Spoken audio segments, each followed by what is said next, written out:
This is Bayley Smith, and this is my audience.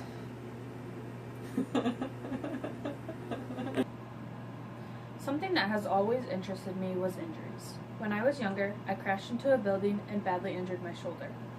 It never properly healed, yet I continued to play volleyball. Now, all these years later, the injury reoccurs every year and has gotten worse. The purpose of this story and the rest of this speech is to inform you about injuries to the labrum and treatment options. In the shoulder joint. According to sportsmedicineofnapavalley.com, the labrum is a layer of cartilage that cushions and deepens the ball and socket joint. Basically, the labrum helps to stabilize the joint. According to hopkinsmedicine.org, labral tears can be the result of an injury or trauma, overuse, or part of the aging process. Many athletes that have a tear in their labrum say that they have an aching pain in the joint and can feel the shoulder grinding, popping, and catching. To diagnose a labral tear, a doctor would examine you and suspect that you have a labral tear. They would order an X-ray just as a preliminary search. Then, an MRI would be ordered. During the process of the MRI, an injection of dye is inserted into the joint so we are able to see the cartilage on the MRI. According to George Sutherland on YouTube, there is a clip showing an injection which we will watch. So the first thing we do, real quick,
The black vial in the video is a numbing agent so that the needle injection does not hurt as bad.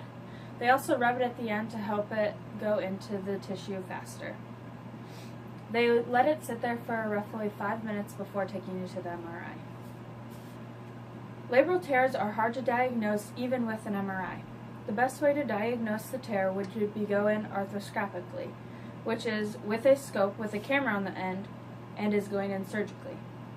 According to the StedmanClinic.com, the most common form of a labral tear is called a superior labral anterior to posterior tear, or a slap tear for short.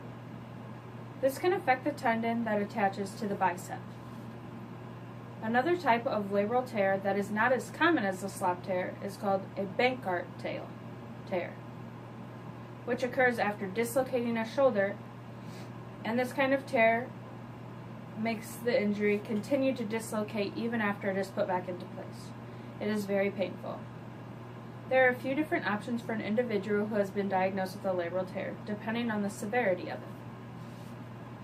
Many labral tears can be treated by pain management, anti-inflammatory medication, and rehab. If it's not torn all the way, they can do those options. Many athletes choose to have a minimally invasive surgery so there isn't pain every time the shoulder is lifted overhead. The goal of the surgery is to repair the unstableness of the shoulder joint. In conclusion, the labrum is a piece of cartilage that helps stabilize the shoulder joint. There are many ways that a labral tear can occur, including trauma or the aging process. The pain associated with a torn labrum is achiness, sharp pain, and popping or catching of the joint. An X-ray, MRI, or going in arthroscopically is how to diagnose the tear. There are different kinds of tears in the labrum, and anti-inflammatory medication, rehab, or surgery are the best typical options for treatment. This is my outline for the introductory speech. The informational speech.